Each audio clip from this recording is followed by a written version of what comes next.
Hello student, good morning to you. I welcome to my YouTube channel. As we know, nowadays we are studying about part of speech, and today's topic I have selected very attractive and very interesting. And now this session is going to very joyful. So guys, I have selected for you in the part of speech interrogative pronoun and relative pronoun. We have been studying about the part of speech, and we have been studying about the kinds and types of the pronoun. So in the types of the pronoun, in fifth and sixth topic, we shall study today about interrogative pronoun and relative pronoun. Hello दोस्तों, आप लोग का मेरे YouTube channel पर स्वागत है. आप लोग कैसे हैं? मैं उम्मीद रखता हूं कि आप लोग का ध्यान ठीक ढंग से चल रहा होगा. आप मस्त होंगे, अच्छे से पढ़ रहे होंगे, स्वस्थ होंगे. तो आइए चलते हैं, इसी क्रम में अपने सेशन पर चलते हैं. आज के टॉपिक में हमने रिलेटिव प्रोनाउन और इंट्रोगेटिव प्रोनाउन को सेलेक्ट किया है. जैसा कि हम लोग प्रोनाउन के बारे में अध्ययन कर रहे हैं. पिछले वीडियो में हम लोगों ने पढ़ा 3 पार्ट को, और हमने बता भी दिया है कि पार्ट वाइज हम लोग अध्ययन कर रहे हैं. जितने भी प्रोनाउंस हैं पार्ट वाइज चल रहा है हम लोग का. जब पार्ट खत्म हो जाएगा, डे हमारा रेगुलर चल रहा है, 1 day, second day, third day, इस तरह से चल रहा है डे वाइज. जितने part wise part of speech हमने उसको डे वाइज स्टार्ट किया है, और जो पार्ट जो ज़्यादा महत्वपूर्ण है या बड़े हैं, लेंदी हो रहे हैं, उसको मैं पार्ट में डिवाइड कर दे रहा हूँ. तो आइए चलते हैं अपने टॉपिक पर, हम लोग अपने सेशन पर. आप लोग तैयारी के साथ जुड़ जाइए, पूरे ऊर्जा, पूरे जोश के साथ, कॉन्फिडेंस के साथ लग जाइए. तो आज हमने जो टॉपिक को सेलेक्ट किया है, इसमें देखिएगा इंट्रोगेटिव और रिलेटिव प्रोनाउन. इंट्रोगेटिव प्रोनाउन देखिएगा, interrogative pronoun, interrogative INTERROGATIVE PRONOUN. Interrogative pronoun जिसको कहते हैं प्रश्नवाचक सर्वनाम. प्रश्नवाचक सर्वनाम. तो गाइस थोड़ा सा इसके बारे में देखते हैं हम. इसमें देखिए लिखा है कि वे सर्वनाम जिनसे किसी प्रश्न का पूछना पाया जाए या बोध हो, उसे इंट्रोगेटिव प्रोनाउन कहते हैं. क्या है? वे प्रोनाउन जिनसे किसी प्रश्न का बोध हो, या जिनसे कोई प्रश्न किया जाए, जिनसे इंट्रोगेट किया जाए, प्रश्न के जानने के बारे में, कोई चीज जानने के बारे में क्वेश्चन किया जाए, उसे क्या कहते हैं? इंट्रोगेटिव प्रोनाउन कहते हैं. ठीक है? वे सर्वनाम जिनसे किसी प्रश्न का पूछना पाया जाए, या जिनसे किसी प्रश्न का पूछने का बोध हो, उसे क्या कहेंगे? इंट्रोगेटिव प्रोनाउन कहते हैं. ये खासकर कितने होते हैं? मूल रूप से हमारे 5 माने जाते हैं. कितने हैं? 5.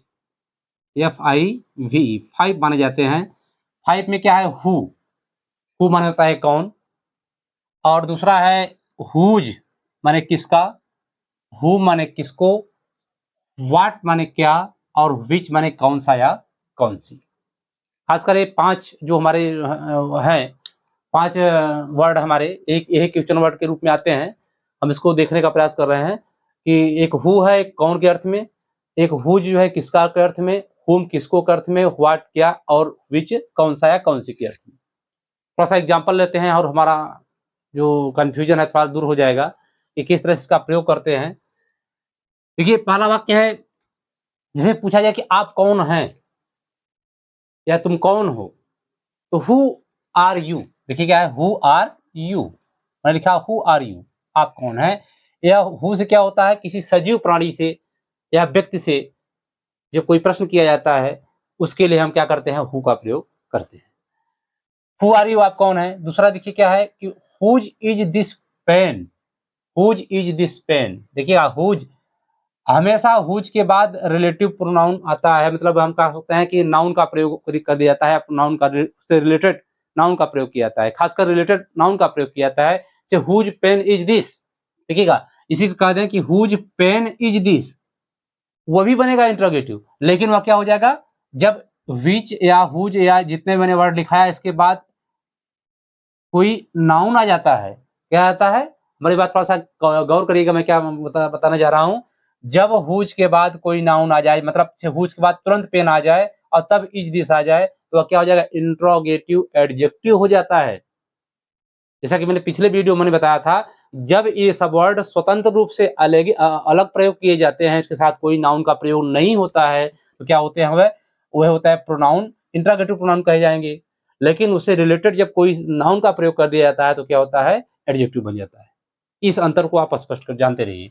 तो हुज इज दिस पेन, यह कलम किसकी है, या क्या है, इंट्रोगेटिव प्रोनाउन है।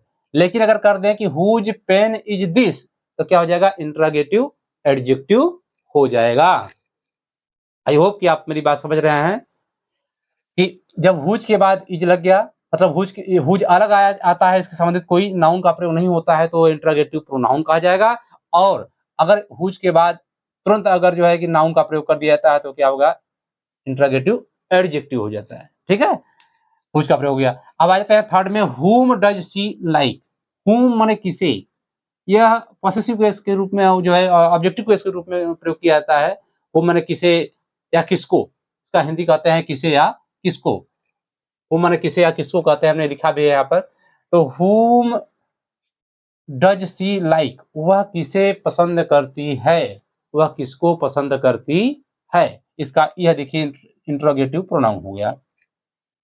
फिर देखिए चौथा नंबर क्या है, व्हाट आर यू डूइंग, आप क्या कर रहे हैं, व्हाट आर यू डूइंग, आप क्या कर रहे हैं, यह कह रहा है व्हाट। देखिए यहाँ पर व्हाट का प्रयोग हुआ है, व्हाट आर यू डूइंग, आप क्या कर रहे हैं।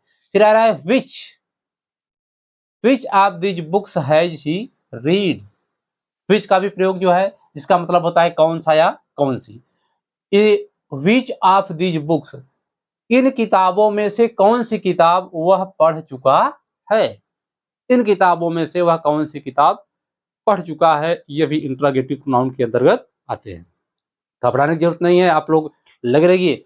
मैं अभी इस चीज को स्पष्ट कर दे रहा हूँ, थोड़ा सा कंफ्यूजन आपको हो सकता है पढ़ते समय, लेकिन सब कंफ्यूजन दूर हो जाएगा जब मैं जिस ढंग से मैं, इसलिए मैं देखिए पढ़ाते समय लिखता नहीं रहा हूँ, मैं लिखता नहीं हूँ, इसमें थोड़ा सा नियम चेंज कर दिया, मैं पहले नोट डाउन कर दिया, मैं राइट कर दिया ताकि आप लोग को समझाने में दिक्कत ना होने पाए, इसलिए मैं राइट कर दिया, और मेरा लंबा वीडियो भी ना होने पाए इसलिए मैं ऐसा कर दिया।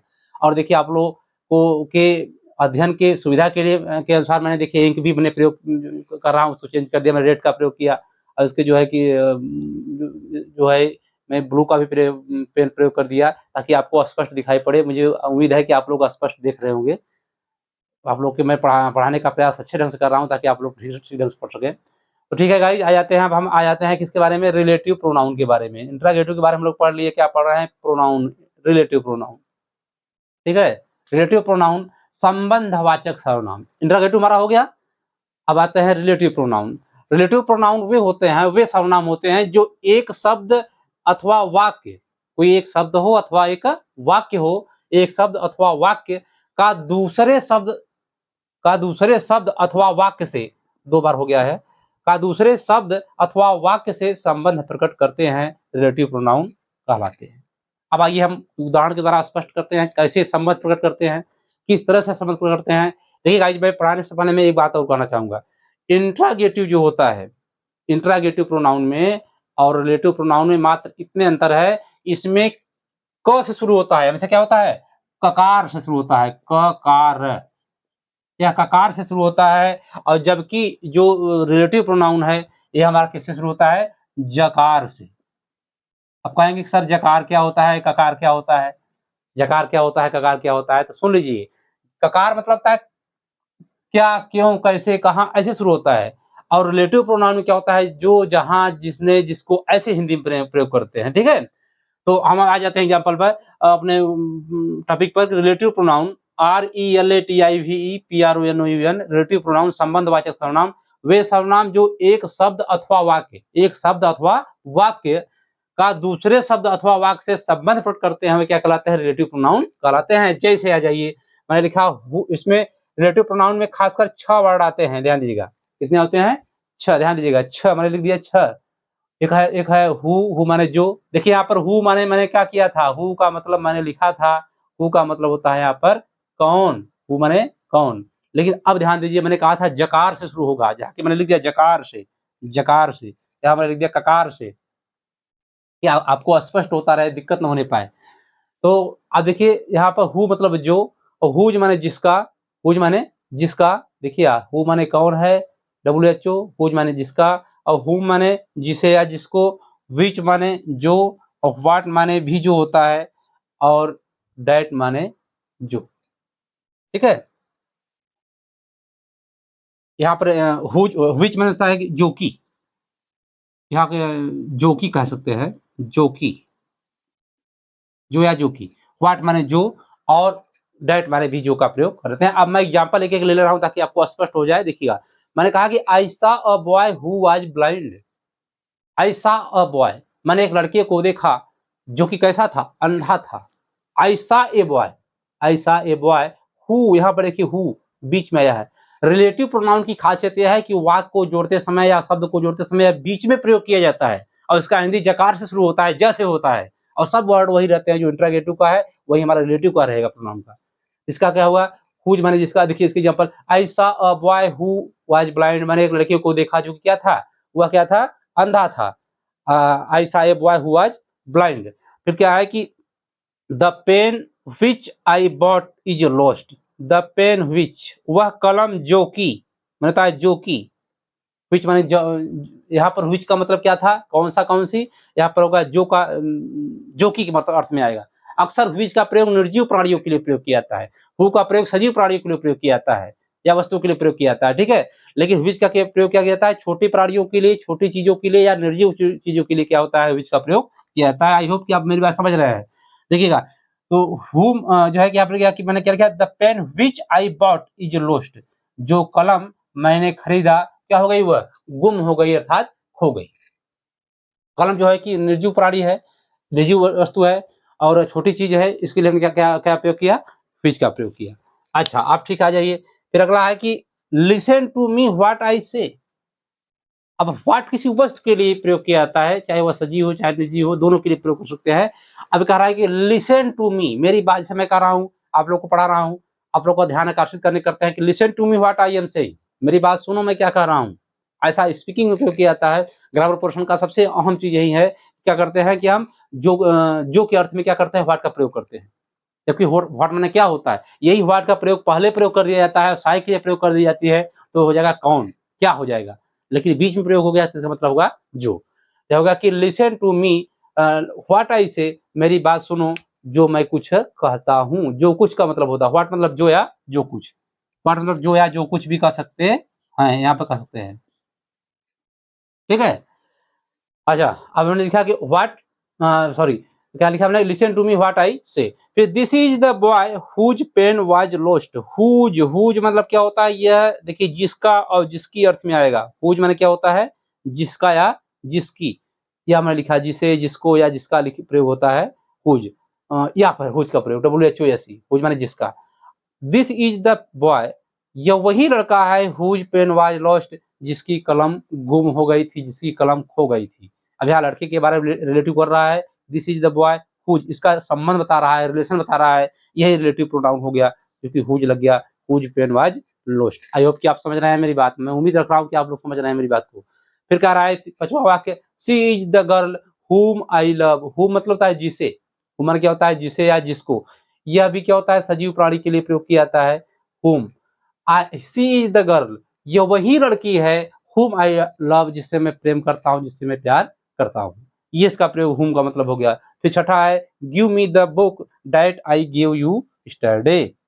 गिव मी द बुक्स, वे किताबें मुझे दो, वे किताबें मुझे दो, that I give you yesterday, जिसे मैंने तुमको दिया था। दैट का प्रयोग यहाँ पर प्राणियों के लिए भी प्रयोग कर सकते हैं, और निर्जीव वस्तुओं के लिए प्रयोग कर सकते हैं, मतलब सजीव और निर्जीव दोनों के लिए प्रयोग कर सकते हैं। मुझे ऐसा अनुभव हो रहा है कि आप लोग थोड़ा सा इस पे कंफ्यूज हो रहे होंगे, कहाँ पर हम हुम का प्रयोग करेंगे, कहाँ पर हुज का प्रयोग करेंगे, कहाँ पर इस तरह से वाक्य प्रयोग करेंगे। हमें जहाँ तक उम्मीद है आप लोग को इस प्रॉब्लम हो रही होगी ना। तो मैं बता, तब देखिए ठीक है, मैं बता रहा हूँ। अभी मैं इसको इरेज कर रहा हूँ, इस इरेज करने के बाद मैं इसको एक नोट्स के रूप में मैं लिख दे रहा हूँ कि किसके साथ क्या प्रयोग किया जाता है। हु का प्रयोग किसके साथ प्रयोग किया जाएगा, व्हिच का प्रयोग किसके साथ प्रयोग किया जाएगा, हुम का प्रयोग किसके साथ प्रयोग किया जाएगा।